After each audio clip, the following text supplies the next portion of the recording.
our mission is to correct the pollution and clean up the water in the marketing world. And really staying connected to your outcome ultimately is going to give you the energy and the torque to make it through resistance. Elon Musk has such a powerful vision that it don't matter if he's going bankrupt. It doesn't matter if he's losing $1 million. In quarter one, he lost $6,000 per minute, the company. But dude, his vision is so strong. He's like, whatever, if you want to sell our stock, sell our stock. Like, we're going. You listen to him, and he's just got this power because he's so committed to the vision. And you got to get there, or else you're going to dip out at the first thing that doesn't go your way. You're listening to the smartest guys in marketing, the best show on the planet for client businesses to learn about traffic, funnels, sales, conversions, and marketing coolness. Chris and Taylor are the founders of Traffic and Funnels, a digital marketing consultancy helping you get paid clients from cold traffic daily. Now, here are your hosts, Chris and Taylor. Welcome to the Smartest Guys in Marketing podcast, here with your humble hosts, Chris Evans and Taylor Welch. Dude, I'm the humblest man in the world. This week has been amazing because it's been like 60 degrees every morning. It's summertime. And I'm just over here living my best life. You know what I mean? It's been amazing for more reasons than that. That is a reason. But we're coming out of an amazing season, but an intense season. The dark night of the soul.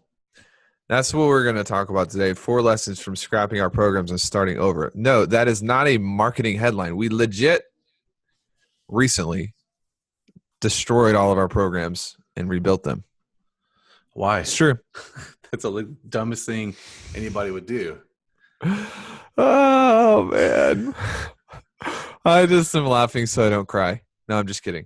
No, me and Chris, if you followed us for a while, we talk about clients all the time. We're in this game for clients. There's a certain point, and this sounds like, this might sound bougie of me to say, but I'm going to say it anyway because you signed up to get the truth and nothing but the truth. If you can't handle the truth, goodbye. Ooh, I'm on a roll today. That was pretty tight. That was pretty tight and punchy. There's a certain point where like more money doesn't do anything for you. There's just not a lot. Chris, we talk about this like every Christmas. It's like people are like, your parents are like, what do I get you for Christmas? It's like, I don't know. There's nothing I can't buy for myself. Lindsay's birthday is coming up, and by the time this drops, it'll probably be after her birthday, so I can talk about this. But it's like, her friends are asking me like, what should they get her? And I'm like, I don't know. Like, I've bought her she has what she wants. Like, there's really nothing she can't just go buy on her own. And it's kind of the point of like, you got to really decide what you're doing this for after money is not really a motivator anymore. Yeah. Is that weird to talk? Is that weird to say?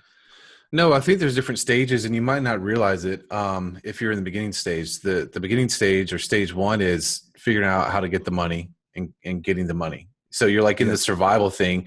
That's where we were when we started Traffic and Funnels. It was all about, oh my God, okay, we got to pay the bills, keep it rolling, especially risking and leaving everything that we knew behind. And then once you get there and you actually get into the stage of momentum and you're actually collecting money, you're stacking money, you're building a war chest, everything is completely different. That's a great place to be because you are completely able to operate out of the right motivation.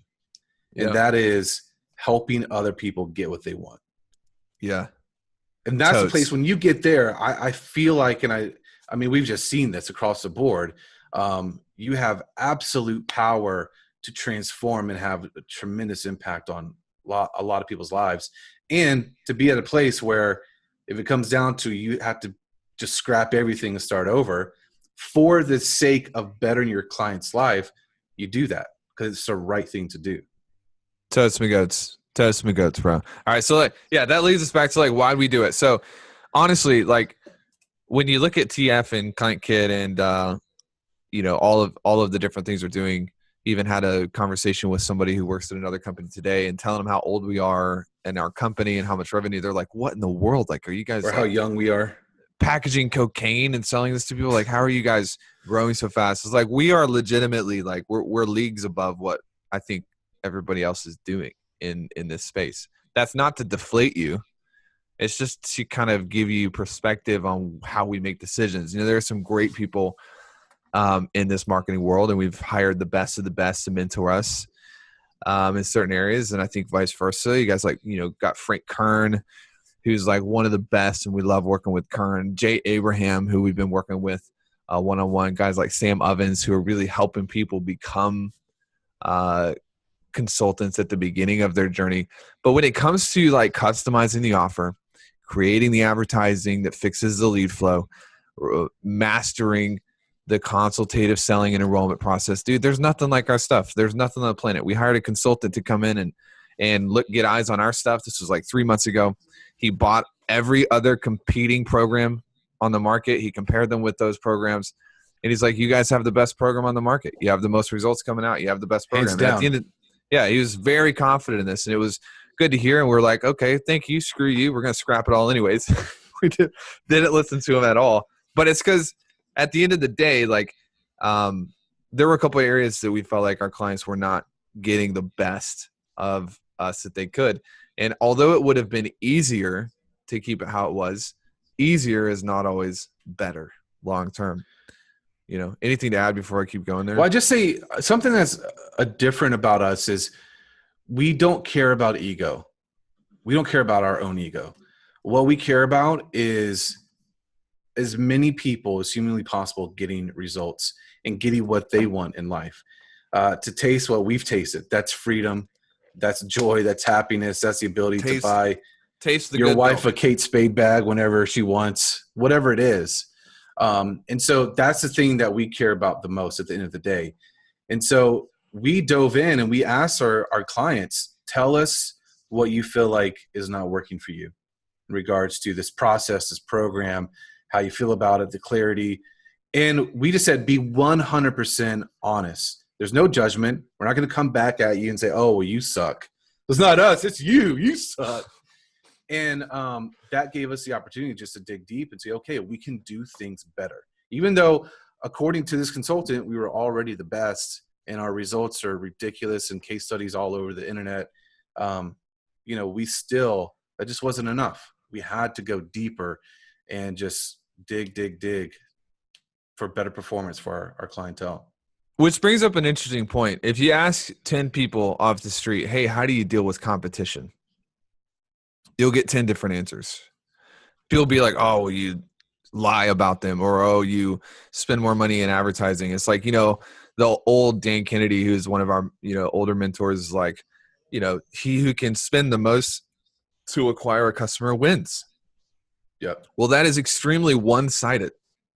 It lacks the other 50% of the equation where it's like, dude, just because you can spend more money to acquire a customer, like if you get sued in the process because you're lying to your customers, you see like it's missing all of the fulfillment side. So it's like the way you deal with competition is you improve. That's it. So it's like if you want to make life extremely difficult on your competitors, you make your stuff so much better that they're like out of breath trying to keep up. It reminds me of the Chick-Fil-A story back in the day, where Chick-fil-A was getting beat up by Church's Chicken. And Church's Chicken, this is a true story. Truett Cathy, the founder of Chick-fil-A, is sitting in a board meeting kind of discussing what to do because Church's Chicken was adding more stores than Chick-fil-A. They were taking over more market, and his board is like, we have to create new stores. We have to go to this market. We have to get bigger. We have to – and Truett Cathy is a reserved person, but he slams his hands on the table and he says, gentlemen, we have to get better, and our customers will demand that we get bigger. You don't get bigger before you get better. And so many people have this so wrong, where it's like, you know what? I have to grow, so I'm going to go spend more money on advertising, or I have to grow, so I'm going to do this. I have to grow, and I have to beat this competitor. And I have to beat this competitor. And for us, we see it really as like the way that we fight off competition, the way we take over, is not just by like, hey, let's just try to get as big as we can. It's let's get as good as we can. So good, in fact, that people require us to grow. And that's what's happening. We are at capacity on upper echelon. We're hitting capacity in like even client kit, where it's like, we're at a place where it's like our stuff now is so good that we're like having to hire new people to facilitate taking more clients. And it's amazing because we haven't had to play dirty. We haven't had to do anything your mama wouldn't want us to do. Like we've just made things so much better that it's inevitable. Which is what our competitors do. I do the things that people say about us that are It's amazing. The competitors. It's just, man, it's unbelievable. It's like your It's mom amazing. would be so disappointed in you if she knew what you were saying about other people. Yeah, your mom would disown you if she knew that. And therein Anyways, lies the point. All right. So, anyways, like one of the biggest pieces of feedback that we got was, the program's amazing, but I just feel like I'm kind of getting lost. Or there's so much that I can't implement that I don't know what to implement. And so really what we saw is like holistically as a program with the market and everything, we were operating as like a group program with a little bit of one-on-one elements here and there. And we've kind of pivoted to where, Client Kit is a one-on-one program. We are taking with out group all elements. with some group elements, but it's primarily a one-on-one service where it's like, it's easy if you're one in a crowd of 40 to kind of hide in the corner, but it's very difficult if you're one in a crowd of one. Where are you going to hide? Like, where are you going to go, bro? Like, you got to do your work because we're actually engaging with you in a one-on-one fashion. So four kind of main areas that we've identified where people struggle: mindset, performance, sales and enrollment, ads and traffic, copy and messaging, and everything is one-on-one. It's probably the most adaptable type of program on the market because there's nowhere to hide. No matter where you come in, we are chasing you down, and it's very one-on-one. And so all of this comes back down to like, we changed things based on where people were getting stuck, and now they're no longer getting stuck. And the results have been pretty phenomenal. Yeah. What we've realized is people have failed too often without actually getting the result that they want. Like, what we understand and we know is that failure is part of the process, but not if you stop or not if you quit. And so many people in the market have gone to our competitors or gone to other people in a group setting that just hasn't worked. They didn't get a customized plan of what we do and how we, just build out custom strategy for our clients. And so that's the thing. We had to innovate that. We had to go and say, all right, well, these people are failing with other competitors and things they're doing. And the reason why is because they weren't getting that one-on-one attention. They weren't being pulled out of the shadows into the light, called on their BS to actually get the results that they've been dreaming about, thinking about, journeying about for years. And so now we're seeing this, and anything less than 100% is unacceptable. And that is the message to our team. That's the message to all the people that work with us. That is the goal. You talk to anybody else, they'll be like, oh my God, that's impossible. No way. There's no way that can happen. But that is our goal. That's what we want to attain. And that's why we're implementing these changes and why we're just like, you know what? We just got to burn it all down because we believe that we can get there. Yeah. If you hop into our groups and stuff like on Facebook and everything, you'll see some of the feedback coming out of it. And people are just like, oh my God, this is like so different than anything else. But let's, you want to hop into like maybe 4 lessons from the trenches. Yes. Is that, we don't have to give anything tangible. We could just talk about this stuff all day, but we can probably give them some lessons from the last month or two.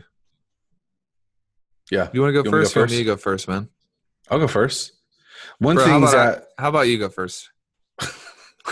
That's what I just said. But, since I'm the more humble one, I'll bow out and just let you go.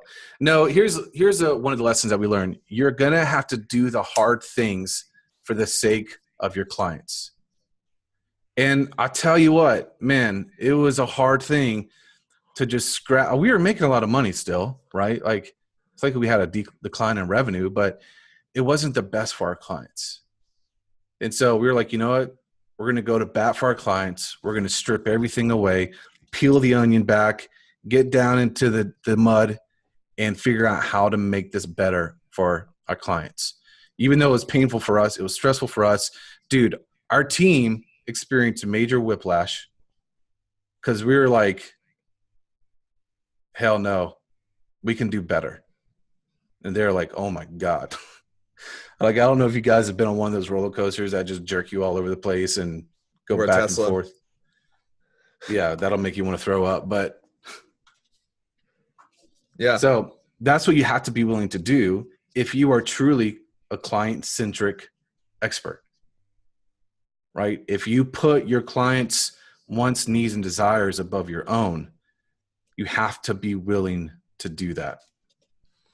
Yeah, one of the things to add here is just like when you look at the greats, like the greats, I'm not talking like in the internet marketing, I'm talking like the greatest of all time.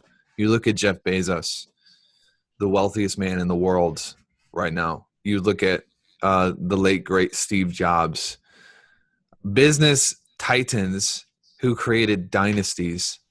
They are so crazily obsessed with the product and how it impacts their customers that it's like nothing else really matters. Yeah.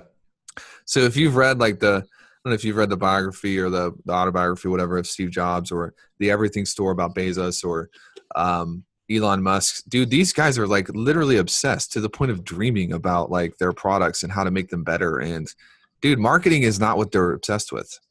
Yeah. Y'all, we are marketers through and through. Like, bro, Chris is the most like thoroughbred ads guy you have ever met. It's all he freaking does. But we've really pivoted, and we're obsessed with clients right now, dude. Like, we are obsessed with fulfillment. Marketing is going to take second fiddle to fulfillment and delivery for our clients, which is a big statement. Yeah.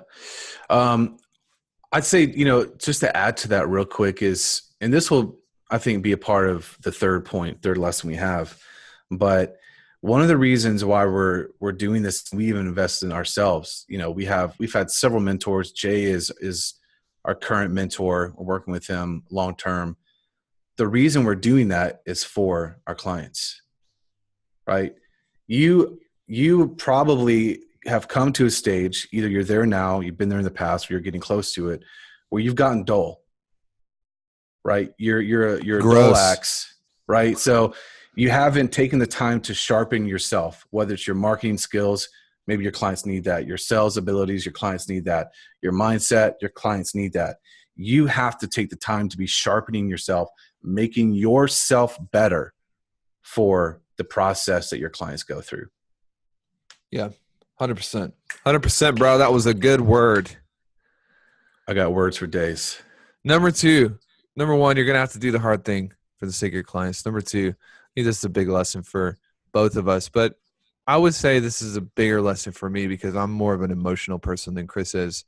Chris is relatively stable. His office could be burning down and he just record the podcast like normal and barely get out alive. But number two is stay connected to your vision to diminish burnout. Stay connected to your vision to diminish burnout. So many people get lost in burnout because they forget what they're trying to do. They forget where they're headed to. You guys have heard the phrase light at the end of the tunnel, right? Well, there's a reason that we have that phrase. Because if you don't have the light at the end of the tunnel, you're just in a black cave by yourself and you're going to probably not make it through. And so your vision is the light at the end of the tunnel. And there were a couple moments in like March when we were like, man, dude, what are we like? People look up to us. They think that we're the best. And we're like, and secretly, like, I'm waking up in the morning and I don't have any energy and I'm like tired and I'm frustrated. And I'm like, do we want to do this? Y'all, this is the most honest and vulnerable you'll probably find anybody at our level being on a podcast. But it's like our mission for you to see this stuff. And it's like, man, we had some conversations where it's like, dude, do we want to be doing this anymore? Because we have other businesses. We have a million ways to make money. Like, do we want to be serving clients? But our vision is to impact millions of people. Marketing is like, is like scam city. We got marketing consultants who can't even get their own leads selling you marketing services. We've got fat health coaches. It's like, listen, our mission is to correct the pollution and clean up the water in the marketing world. That's our vision. That's our mission. And really staying connected to your outcome ultimately is going to give you the energy and the torque to make it through resistance. Elon Musk has such a powerful vision that it don't matter if he's going bankrupt. It doesn't matter if he's losing $1 million. In quarter one, he lost $6,000 per minute. The company. It was like $6,200 per minute. But dude, his vision is so strong. He's like, Whatever. He's like, whatever, bitches. If you want to sell our stock, sell our stock. Like, we're going. You listen to him, and he's just got this power because he's so committed to the vision. And you got to get there, or else you're going to dip out at the first thing that doesn't go your way. Yes. So on point, dude. Number three. The greatest ROI you can find anywhere is investing into yourself. It's interesting where, we'll have clients come in, or we'll just, something I just noticed is someone will get a win, right? They've either invested with us or they've invested maybe in a course or something. They get a win and then they stop investing. It's like if you go to the stock market, you put money into the market and let's say you make 20% and then you just stop. You stop putting money into the market. You stop investing. That would be the dumbest thing that you could ever do, right? Yeah. And so often, so many people, they stop investing in themselves. They stop honing their skills. They stop honing their mindset and how they think about things and continue to sharpen their thought processes. And it's a tragedy. It's an absolute tragedy because we've known from our own experience and then working with clients who have just gone from $7,000, $10,000 a month to Cheryl Ann. She just did her first $100,000 a month in a year. It's because she continued to invest in herself. Bro, she did like 130 grand. Yeah. Don't sell yourself short. Don't ever stop investing in yourself. Because it's not static. It's a dynamic thing, and everything around you is moving. Everything around you is growing. It's evolving. So if you don't grow, if you don't evolve, you will get stagnant and you'll decline. Don't do it. Let me just bring that gold nugget closer to home. Okay. If I can for a second. It's amazing how I see people kind of sometimes copying us or modeling us on social media, and they'll be like, I'm the best in the world. I've got the best program, blah, blah, blah.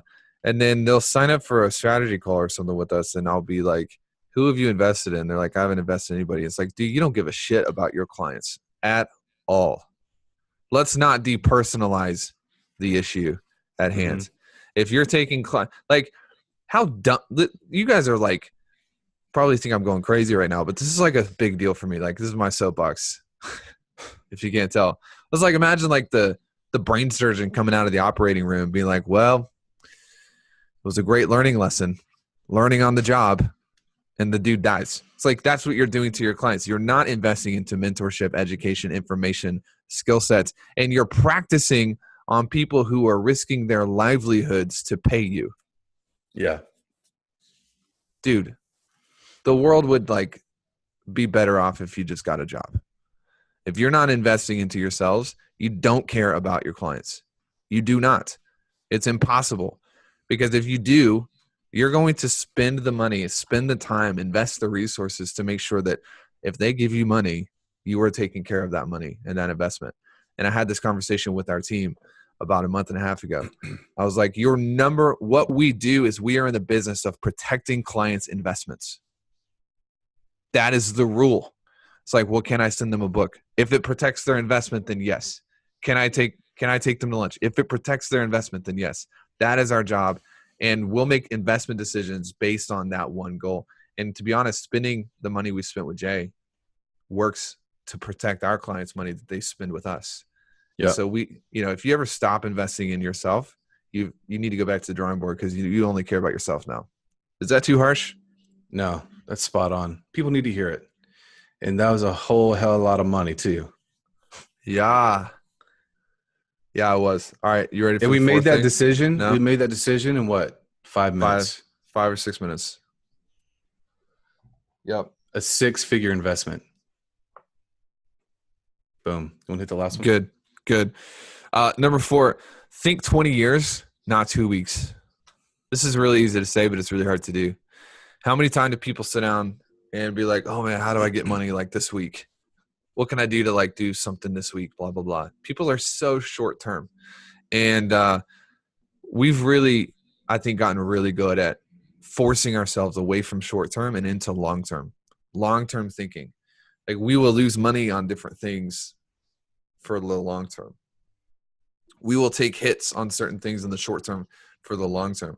And it goes beyond just like, okay, how much money do you want to have in 20 years? Like, all right, that's good for you to have that goal. But it goes beyond that. It's like, how do I want my clients who hire me now to think about me in 20 years? Oh, now we're getting onto like some more intense topics. It's like, how do I want to feel about myself in 20 years? Chris, how do you want your wife to feel about you in 20 years? I want her to still love me. This is it. This is it. Like, the things that we do today create patterns that affect the reality we live in 10 years, 20 years, 30 years from now.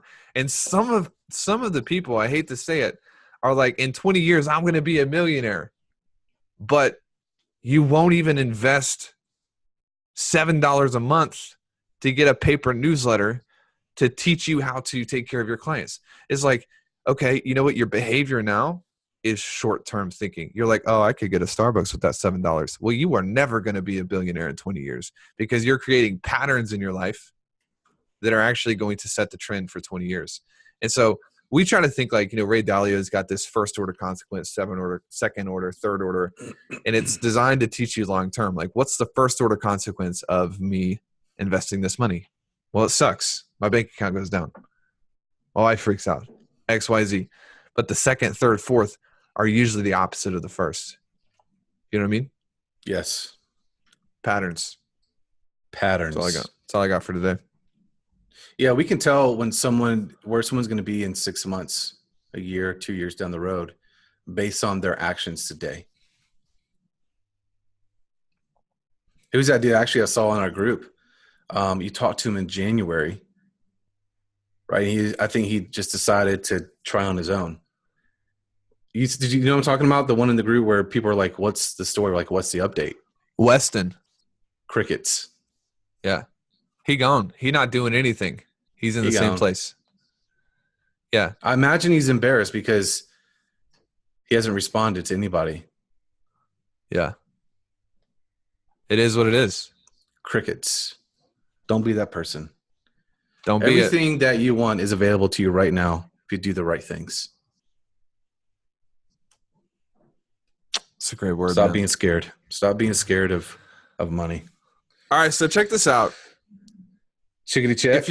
If you go to the podcast in iTunes, you can click the little button that says write a review, and you can actually leave a rating on what you think about the podcast. Isn't that something? Wow. Tell you what, man, technology's come a long way since the 60s. Whoa. So we would love to hear from you. Feedback's amazing. Like I said, we've been real busy. Like, we've been redoing a bunch of stuff. We're just kind of getting back into the hang of these podcasts. And if there's anything you want to hear about in particular, leave a review. Let us know in the review. We will read the review, and we'll start talking about some more stuff that you want to. And get the memos, trafficandfunnels.com/memos. They're getting real good lately. Things are heating up. Real good. You have any jokes to send us on our way today, Chris? No, I don't. Sorry. Well, glad you prepared for this moment. Your one job for the podcast.